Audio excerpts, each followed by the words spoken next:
Bismillahirrahmanirrahim. Assalamualaikum warahmatullahi wabarakatuh. Sebelum menonton video ini, jangan lupa subscribe Kilau Online. Terima kasih sudah menjadi sahabat baik bagi mereka yang membutuhkan. Alhamdulillahirrabbilalamin. Wabihi nasta'inu ala umurid dunya waddin. Wassalatu wassalamu ala sayyidil mursalin Nabiyyina Muhammadin Khatamil anbiya'i wal mursalin Wa ala alihi wa sahbihi ajma'in, amma ba'd. Sahabat sekalian yang dirahmati oleh Allah, kalau kita melihat kalender Hijriyah, maka sekarang posisi kita sedang berada di penghujung tahun bulan Hijriyah. Sebentar lagi terjadi pergantian tahun, dan tentu kita harus banyak mengambil ibrah dari seluruh perjalanan waktu yang telah Allah berikan kepada kita. Mungkin saya akan menyampaikan tema hijrah dalam dua bagian. Bagian yang pertama pekan ini, bagian kedua tentang hikmah hijrah itu sendiri.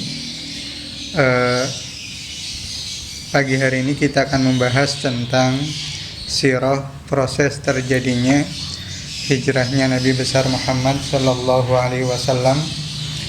Karena kita tahu dengan belajar sirah kita akan bisa juga banyak mengambil hikmah. Karena Al-Quran sendiri sepertiganya hampir isinya tentang sejarah. Bahkan di awal-awal fase periode Makkiyah, banyak sejarah yang diberikan Allah kepada Rasulullah. Kita lihat apa yang dilakukan oleh Rasulullah. Rasulullah pernah melakukan dua perjalanan besar. Satu Isra Mi'raj, yang kedua hijrah. Kira-kira apa bedanya antara Isra Mi'raj dengan hijrah? Bedanya apa? Yang antum pahami atau antum pelajari. Bedanya Isra Mi'raj dengan hijrah.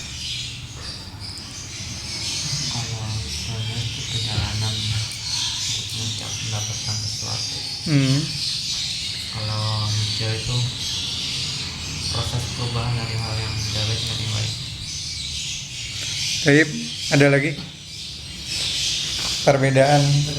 Ya, monggo. Kalau itu perjalanan Horizontal. kalau hijrah itu vertikal.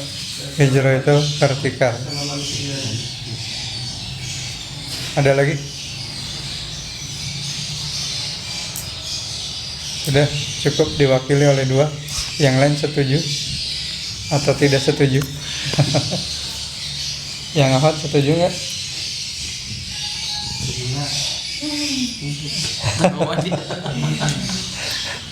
Ahmad kalau diem biasanya setuju ya. Ahmad kalau dilamar, kalau diem kan tandanya setuju ya. Kalau senyum berarti sangat setuju. Kalau tertawa sangat setuju sekali. Ya, kalau Isra Mi'raj itu God logic. Logikanya adalah logika Tuhan, logika Allah Subhanahu wa Ta'ala. Karena memperjalankan dalam waktu kurang dari satu malam, minal masjidil haram ilal masjidil aqsa, kemudian naik ke Sidratul Muntaha, tentu hanya logika iman yang bisa menerima fakta seperti itu. Karena kita menyadari tidak ada yang tidak mungkin bagi Allah. Idza arada syai'an ayyaqula lahu kun fayakun. Mengadakan yang tadinya tidak ada saja bisa, apalagi memperjalankan. Kalau hijrah itu human logic.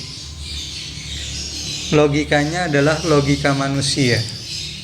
Nanti kita akan perdalam mengapa kok logikanya adalah logika manusia. Karena Rasulullah mendesain betul, menyusun sangat rapi betul tentang rencana hijrah beliau dari Mekah ke Madinah. Itu yang pertama. Yang kedua, kalau Isra Mi'raj Rasulullah yang pasif. Makanya kalimatnya subhanalladzi asra, diperjalankan, bukan jalan ya. Tapi kalau hijrah Rasulullah aktif. Nah, coba kita lihat betapa strategi Rasulullah begitu luar biasa dalam mempersiapkan hijrahnya.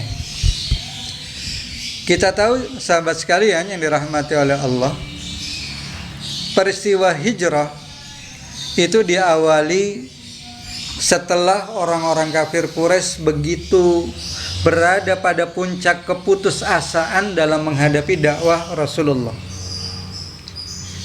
Mereka bingung tentang apa yang harus dilakukan untuk menghambat dakwah Rasulullah Sallallahu Alaihi Wasallam.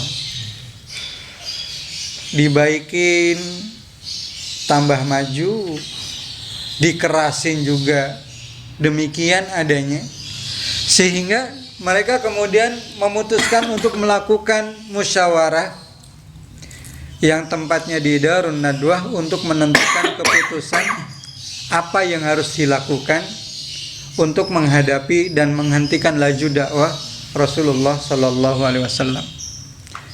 Bermusyawarahlah orang-orang khusus, orang-orang spesial. Bahkan saking pentingnya musyawarah sampai iblis pun diriwayatkan ikut musyawarah dengan kemudian menyerupai orang tua dari Bani Najd. Maka kemudian musyawarah dibuka dengan satu pertanyaan, apa yang harus kita lakukan untuk menghambat dakwah Muhammad? Pada usul mereka ada yang mengusulkan bagaimana kalau Rasulullah dipenjarakan. Usulan ini ditolak karena kata mereka Rasulullah itu saudaranya banyak, mereka juga dari kalangan terhormat, mereka yakin bahwa mereka akan siap menjadi penjamin agar Rasulullah tidak dipenjara. Yang kedua, ada yang mengusulkan Muhammad diusir dari kota Mekah. Maka usul ini pun ditolak oleh iblis dari suku Bani Najd tadi. Kalau Muhammad diusir, dia akan berdakwah di tempat yang lain. Dan saya yakin pesona Muhammad akan mampu menghipnotis orang-orang yang didakwahi. Dan mereka akan menjadi taat kepada Nabi Muhammad. Dan kemudian Muhammad akan menyusun kekuatan. Dan pada saatnya nanti Muhammad akan menghabisi kita semua. Loh, kalau gitu ya sudah, tidak ada pilihan lain kecuali kita bunuh. Usulan ini disetujui, namun tiba-tiba ada yang kemudian komplain. Kalau Muhammad ini dibunuh, keluarganya pasti akan menuntut balas. Maka akan terjadi pertempuran saudara di antara kita. Maka kemudian dibikin strategi bagaimana supaya keluarganya Muhammad tidak bisa membalas. Maka mereka kemudian mengatakan kita bunuh bareng-bareng.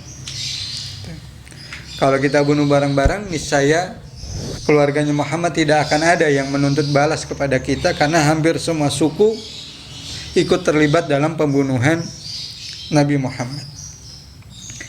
Usulan disepakati, usulan disetujui, maka kemudian dipilihlah pemuda-pemuda hebat dari seluruh suku yang ada di Mekah untuk membunuh Rasulullah Sallallahu Alaihi Wasallam.